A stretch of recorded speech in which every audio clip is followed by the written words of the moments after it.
Arrange marriage, खास तौर पर जब हम ग्रामीण भारत की बात करते हैं, तो ये एक बहुत ही पेचीदा मामला है। ये सिर्फ एक परंपरा नहीं है, इसके पीछे न जाने कितनी परतें हैं। परंपरा की, अर्थव्यवस्था की, संस्कृति की। और ये सब मिलकर तय करती हैं कि एक महिला का जीवन कैसा होगा, उसकी आज़ादी कितनी होगी। तो चलिए, आज इन्हीं परतों को एक-एक करके खोलने की कोशिश करते हैं। इस कहानी की नायिका है दीप्ति। सोचिए, एक ऐसी लड़की जिसका भविष्य एक झटके में बदल जाता है। क्यों? क्योंकि परिवार पर आर्थिक तंगी का बोझ था और उसकी शादी एक ऐसे इंसान से कर दी गई जिसे वो जानती तक नहीं थी।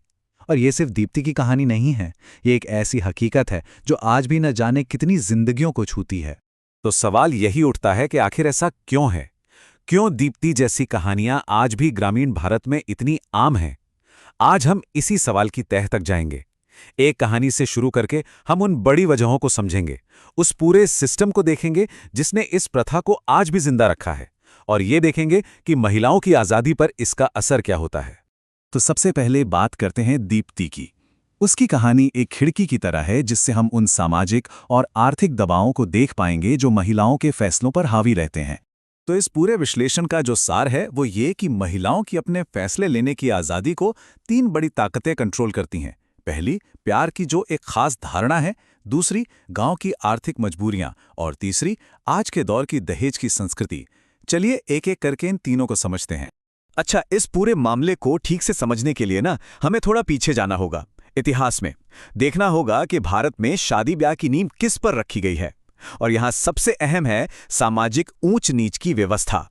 वो कैसे शादियों को कंट्रोल करती आई है। तो देखिए, अरेंज्ड मैरिज की जड़ें भारत के कास्ट सिस्टम यानी जाति व्यवस्था से बहुत गहराई से जुड़ी हैं। ये एक ऐसा सामाजिक ढांचा था, बहुत ही सख्त, जिसने सदियों तक समाज को अलग अलग हिस्सों में बांट कर रखा। और शादी इस व्यवस्था को बनाए रखने का एक बहुत बड़ा जरिया थी। इस पूरी व्यवस्था का एक ही मूल मंत्र था, एंडोगामी, या कह लीजिए अंतर्विवाह। इसका सीधा सा मतलब था कि शादी अपनी ही जाति, अपने ही समुदाय के अंदर करनी है, बाहर नहीं।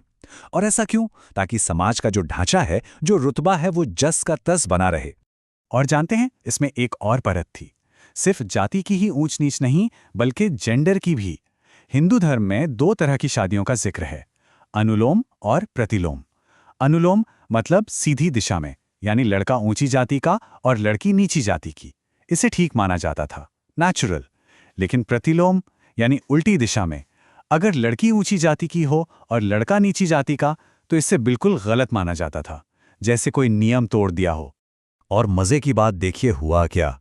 ब्रिटिश राज के दौरान और संस्कृतिकरण की एक प्रक्रिया के चलते निचली जातियों ने ऊपर उठने के लिए ऊंची जातियों की नकल करनी शुरू कर दी, और उन्होंने उन्हीं रीति रिवाजों को अपनाया जो ज्यादा सख्त थे। नतीजा, महिलाओं की आज़ादी और भी कम हो गई। मतलब एक अजीब सी विडंबना थी ये। तो ये तो हुई इतिहास और जाति की बात।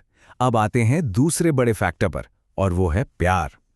भारत में प्यार का जो मतलब है वो वेस्टर्न आइडिया से काफी अलग है, और ये फर्क शादी के फैसलों पर बहुत गहरा असर डालता है। एक पुरानी हिंदी कहावत है कि पूरा वातावरण अपनापन से भर जाता है। ये लाइन ना गांव के जीवन का सार बताती है। यहां एक इंसान की खुशी या इच्छा से ज्यादा पूरे समूह का, पूरे समाज का अपनापन मायने रखता है। शादी को दो लोगों का नहीं, बल्कि दो परिवारों का, दो समुदायों का मिलन जो माना जाता है।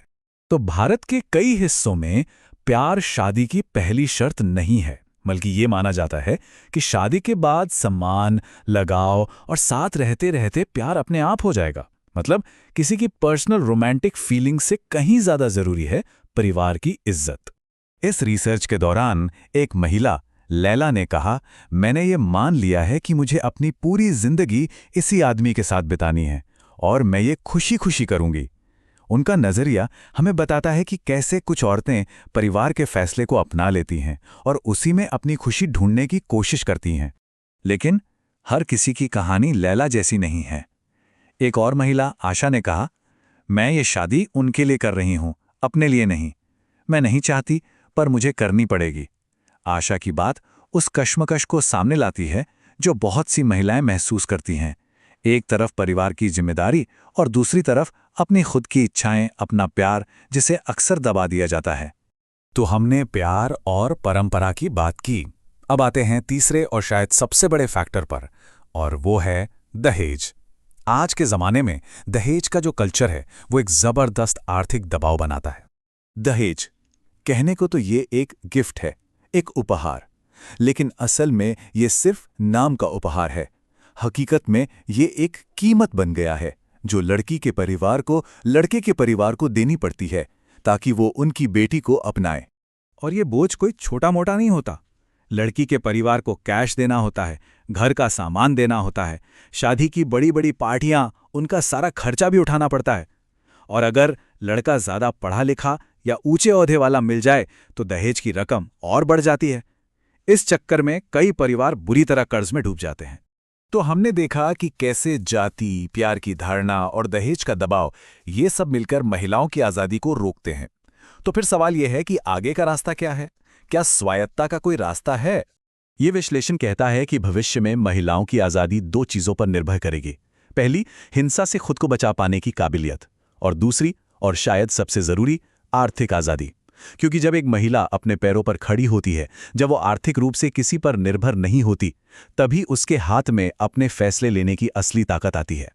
और ये मुद्दा किसी एक छोटे से इलाके का नहीं है, ये पूरे भारत की कहानी है।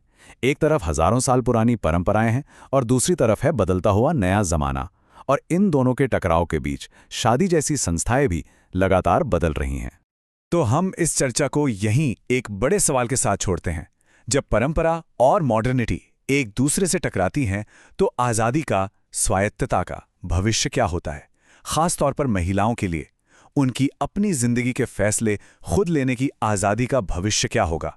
ये एक ऐसा सवाल है जिस पर सोचना बहुत ज़रूरी है।